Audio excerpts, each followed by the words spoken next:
À la quête incessante de compréhension, au courage tranquille nécessaire pour remettre en question les croyances profondément détenues et à tous ceux qui naviguent dans les eaux souvent turbulentes entre la foi et la raison avec l'honnêteté intellectuelle. Que cette exploration sert de compagnon dans ce voyage profond, illuminant le chemin avec la lumière durable de l'enquête critique. Cette œuvre est offerte dans l'esprit du dialogue raisonné, encourageant la poursuite persistante de la vérité. Quelle que soit sa forme non conventionnelle ou contester ses implications. C'est pour ceux qui se demandent non pas dans la suspension de l'incrédulité, mais dans l'examen rigoureux de ce que cela signifie savoir, être et trouver un sens dans un univers régi par des lois complexes, souvent impénératives. Pour l'héritage durable de ceux qui ont osé penser différemment et pour les générations futures qui continueront ce travail essentiel. Chapitre 1 L'architecture de la raison, fondation de Spinoza pour la critique.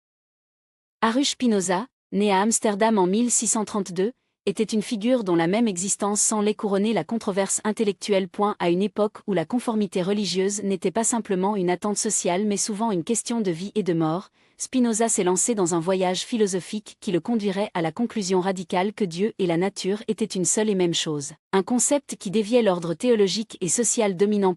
Et sa vie n'est donc pas simplement un croquis biographique, mais un témoignage du chemin ardu, souvent périlleux, d'un penseur engagé dans la vérité comme dictée par la raison, même lorsque cette vérité signifiait rompre les liens avec la communauté et les croyances qu'il avait façonnées.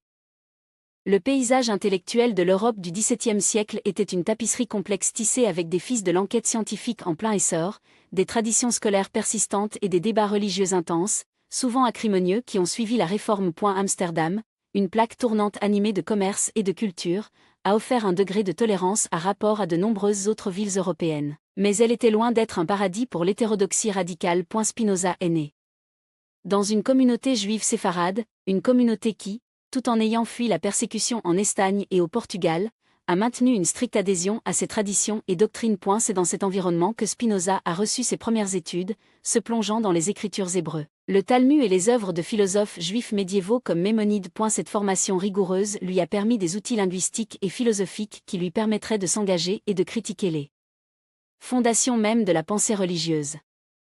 Cependant, la curiosité insatiable de Spinoza et son intellect profond ne pouvaient pas être contenus dans les limites établies de la pensée de sa communauté.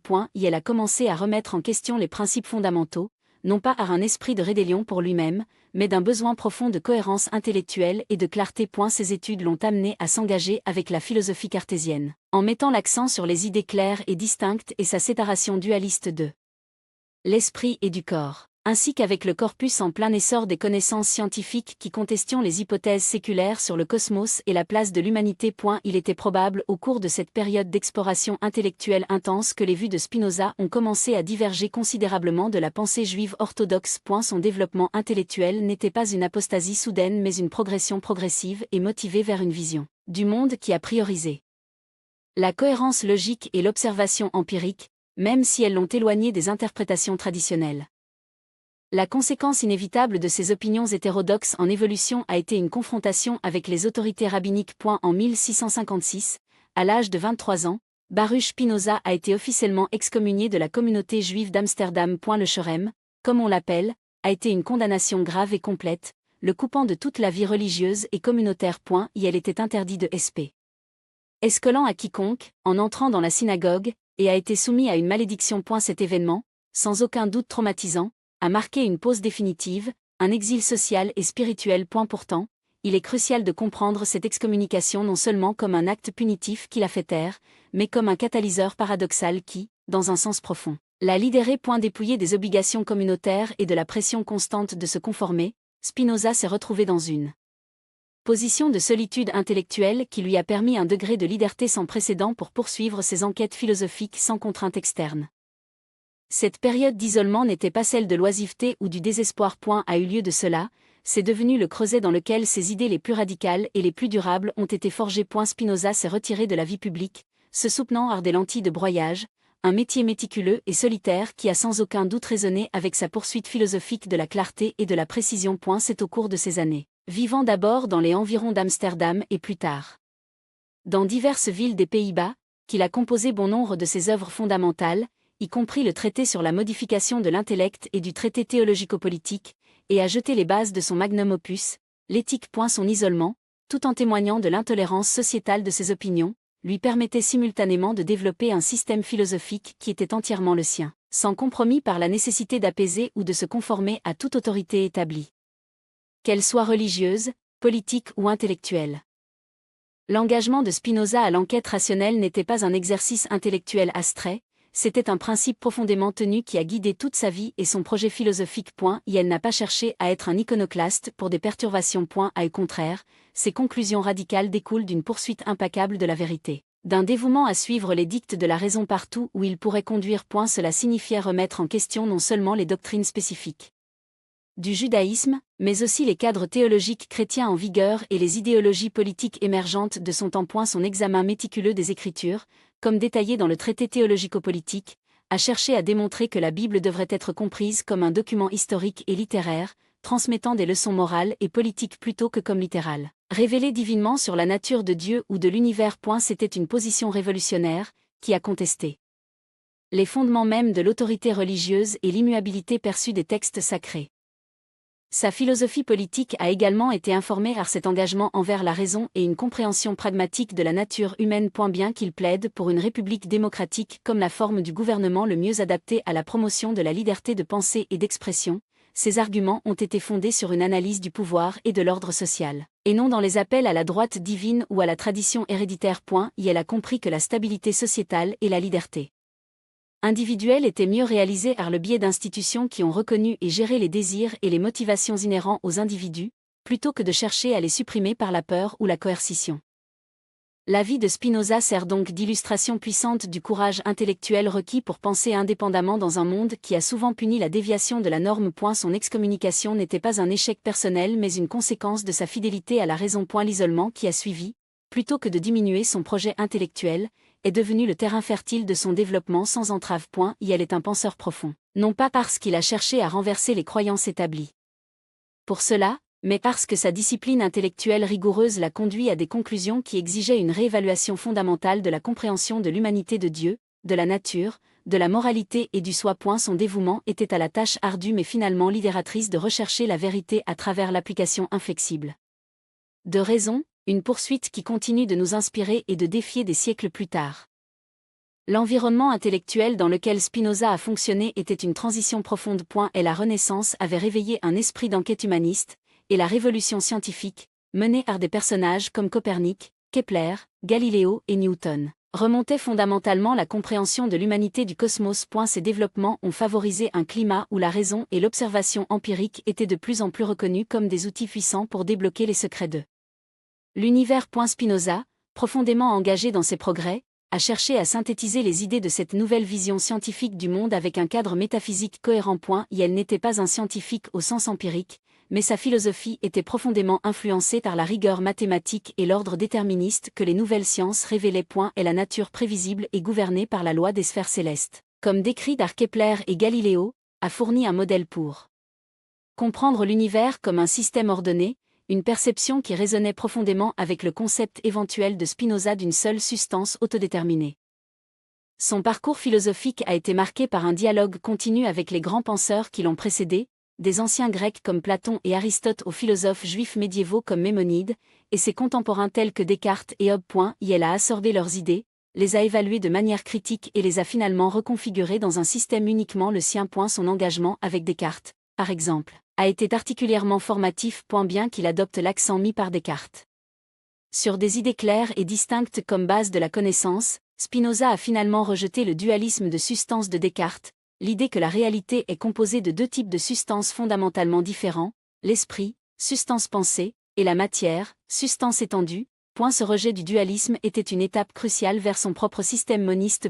Et la séparation perçue entre Dieu et le monde, et entre l'esprit et le corps, qui caractérisait une grande partie de la pensée philosophique et théologique de son époque, était précisément ce que Spinoza cherchait à surmonter à travers sa redéfinition radicale de la substance.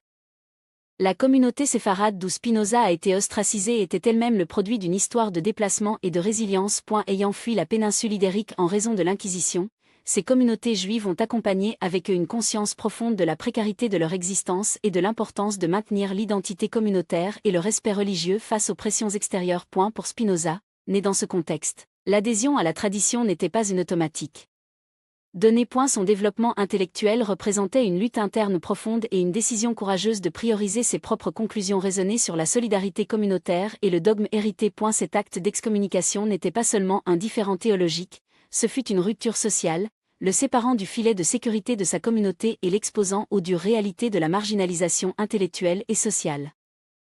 L'impact de cette excommunication ne peut pas être surestimé dans la compréhension de l'environnement qui a façonné sa philosophie. Cela signifiait que Spinoza devait trouver de nouvelles façons de subsister, de nouvelles communautés intellectuelles et de nouvelles méthodes pour diffuser ses idées. Le Tractatus Theologico-Politicus, publié de manière anonyme en 1670, était un produit direct de ce besoin d'articuler ses opinions sur la religion et la politique d'une manière qui pourrait circuler.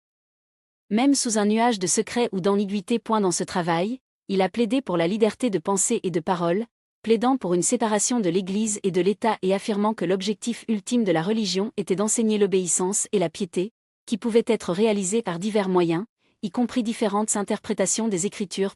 Et sa volonté de s'engager avec des textes religieux, et non de maintenir la vérité littérale, mais pour comprendre leur fonction et pour extraire leur noyau moral, a démontré une approche sophistiquée pour critiquer les affirmations religieuses sans simplement les rejeter. Le dévouement de Spinoza à l'honnêteté intellectuelle signifiait qu'il ne pouvait pas faire face aux croyances qui contredisaient sa compréhension raisonnée du monde. Son engagement n'était pas envers un ensemble spécifique de doctrines mais à une méthode d'enquête qui appréciait la cohérence logique et la démonstration rationnelle par-dessus tout. Cela a fait de lui un sceptique naturel au sens le plus profond du terme, celui qui remet en question, examine et suspend le jugement jusqu'à ce que une raison suffisante soit trouvée. C'est ce scepticisme même, appliqué rigoureusement aux affirmations théologiques et métaphysiques, qui l'ont amené à construire un système philosophique qui était à la fois révolutionnaire et, pour beaucoup, profondément troublant. Il a cherché à ne pas inspirer la foi ou la dévotion dans un sens traditionnel, mais à cultiver un amour de la sagesse et une compréhension de l'ordre naturel qu'il a assimilé au divin. La vie de Baruch Spinoza, de son éducation privilégiée au sein de la communauté juive d'Amsterdam à son éventuelle excommunication et à sa vie solitaire subséquente en tant que broyeur d'objectifs et philosophe, est l'histoire d'un individu qui a osé penser par lui-même. Son parcours n'était pas celui de la rébellion pour elle-même, mais un témoignage de la puissance de la raison de guider son chemin intellectuel et existentiel. Le contexte sociétal de l'Europe du XVIIe siècle, avec sa ferveur religieuse, sa demande scientifique en plein essor et ses bouleversements politiques, ont fourni à la fois le matériel de son exploration philosophique et le contexte de la nature radicale de ses conclusions. Son isolement, une conséquence de son intégrité intellectuelle, lui a paradoxalement accordé la liberté de construire une architecture philosophique de la raison qui reste une pierre angulaire de la pensée critique, nous mettant au défi d'examiner nos propres croyances avec le même dévouement sans faille à la vérité qui a caractérisé sa vie extraordinaire. Elle n'était pas simplement un iconoclaste mais un architecte profond d'une nouvelle façon de comprendre la réalité, fondée sur le fondement indéfectible de la discipline rationnelle. L'édifice philosophique de Spinoza, construit avec les outils rigoureux de la géométrie et de la logique, témoigne de sa poursuite incessante de la clarté rationnelle. À sa base même se trouve un concept si profondément réorienté qu'il a irrévocablement déplacé la trajectoire de la métaphysique occidentale, l'identification de Dieu avec la nature, encapsulée dans sa célèbre phrase « Deus sive natura ». Cette doctrine n'est pas une simple épanouissement poétique, c'est le fondement sur lequel tout son système est construit, affirmant un monisme radical qui pose une substance unique, infinie et indivisible comme la réalité ultime. Pour saisir la critique de Spinoza des traditions religieuses et philosophiques établies, il faut d'abord déballer méticuleusement ce principe central, car il est ici qu'il a démantelé les dualismes et les anthropomorphismes dominants qui ont longtemps caractérisé la pensée occidentale. L'essence du monisme de Spinoza réside dans le concept de substance. Pour Spinoza, la substance est définie comme ce qui est en soi et est conçue à travers elle-même. Cela signifie qu'une substance est autosuffisante, il ne dépend de rien d'autre pour son existence ou pour sa concession. C'est la réalité fondamentale, le terrain ultime de tout l'être. Surtout, Spinoza soutient qu'il ne peut y avoir qu'une seule telle substance. Son raisonnement ici est à la fois élégant et irréfutable dans son propre cadre axiomatique. S'il y avait deux substances distinctes, postule-t-il, ils devraient être identiques ou différents. S'ils étaient identiques, ils ne seraient pas deux substances mais une. S'ils étaient différents, ils doivent différer les uns des autres dans un attribut, ce qui signifie qu'une substance aurait un attribut qui lui manquait, ou l'un aurait un attribut qui l'a modifié d'une manière que l'autre ne faisait pas cependant. Pour concevoir une substance sans attribut que l'OTH. possède le concevoir comme manquant de quelque chose, et donc, il ne serait pas conçu par lui-même, contredisant la définition même de la substance. Par conséquent, il ne peut y avoir qu'une seule substance, possédant un nombre infini d'attributs, dont chacun exprime l'essence éternelle et infinie de cette substance. Cette substance singulière, la réalité ultime, est ce que Spinoza identifie comme Dieu. Cependant, ce n'est pas le Dieu des religions abrahamiques, pas une divinité personnelle, un créateur existant en dehors et séparé de l'univers, un être qui intervient dans les affaires humaines, ou qui est l'objet d'adoration au sens traditionnel. A eu lieu de cela, le Dieu de Spinoza est immanent, identique à la totalité de l'existence. La nature, dans son intégralité, avec toutes ses lois, processus et êtres, est simplement la manifestation ou l'expression de cette seule substance divine. Deus sive natura signifie que Dieu est la nature, et la nature est Dieu. Ce ne sont pas deux entités distinctes, l'une provoquant l'autre.